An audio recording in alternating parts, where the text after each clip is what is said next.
Hey guys, welcome back to my channel. Today I'm going to be doing a cook with me video, and I'm going to be making Patti LaBelle's famous sweet potato pie, and I thought that I would film it and show you guys how I make it. So the ingredients that it calls for is a can of evaporated milk, and this would be considered half a cup. It calls for vanilla, nutmeg, ground cinnamon, of course, your sweet potatoes, and I've already boiled them, peeled them, and mashed them. It calls for 3 cups, sugar, brown sugar, and 2 eggs. And for my crust, since I am gluten-free, I'm going to be using this brand. It's gluten-free pie crust. It's made by the brand Holy, and it says it's dedicated, allergy-friendly, and certified celiac safe. So I will be using this one, but if you want to make a regular one, you just follow the same instructions and use whatever pie crust you want to. It will still come out the same, nothing will be different. I'm just substituting my pie crust. And also I'm going to be doubling this recipe so that I can make 2 pies. So everything I'm doing, I'm going to be doubling it, as I said. So I have 2 cans of the evaporated milk, and I actually have 6 cups of mashed sweet potatoes because it calls for 3 cups for 1 pie. So since I'm doubling it, I will have 6, and I will be doubling the sugar, the brown sugar, and the eggs. Oh, and I forgot to mention that it calls for a stick of butter, so I'll be doubling it as well. So these are the ingredients, the specifics of what the recipe calls for. It calls for 3 large sweet potatoes, which will be 3 cups. It wants you to measure out 3 cups. Also, a stick of butter, a half a cup of packed light brown sugar, a half a cup of regular sugar, 2 large beaten eggs, a 1/4 of a cup of half and half or a half a cup of the evaporated milk, 3/4 teaspoon of ground cinnamon, and 1 teaspoon of nutmeg. So that is the specifics for the ingredients that you will need. Also, I forgot to mention that you will need a mixer, either a hand mixer or you can use your KitchenAid mixer with the bowl. I just don't feel like lugging it out, so I'm just going to use a simple hand mixer, and that would be to make sure everything is creamy and mixed together very well. And as I mentioned, I'm going to be doubling this recipe, so everything that you see me put in is going to be ×2, and that is the reason why, so that you won't get confused.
So I went ahead and poured the hot butter in first and mixed it, blended it together first before I add my beaten eggs, because I don't want the eggs to actually get too hot in here and start curdling or trying to form a consistency of being scrambled.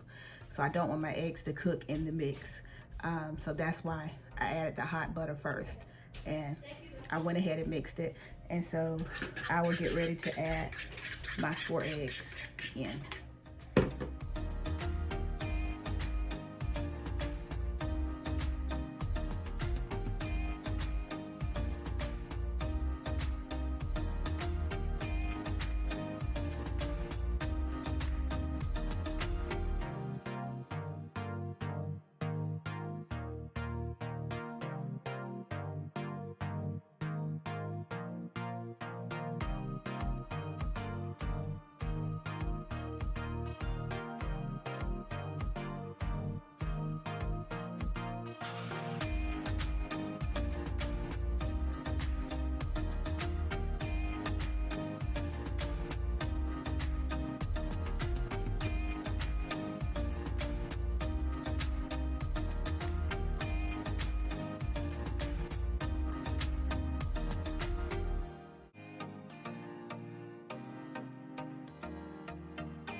I also wanted to mention that I did not use the vanilla extract as I thought it called for, so it did not call for this. So again, I did not use the vanilla extract in this recipe.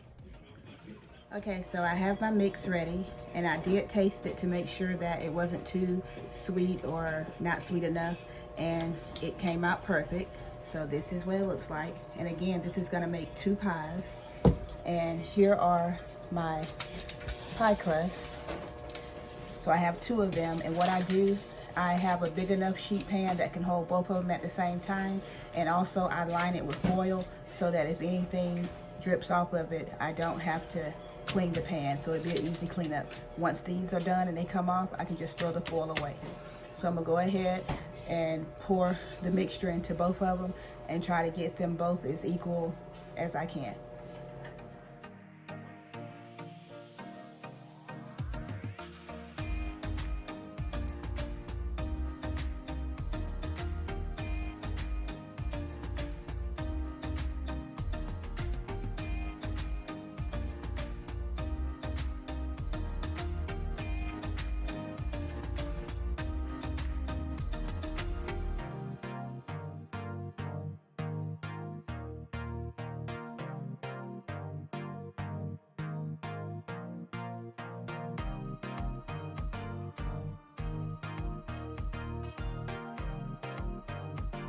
As you can see, I went ahead and filled both pie crust shells up, and these are what they look like.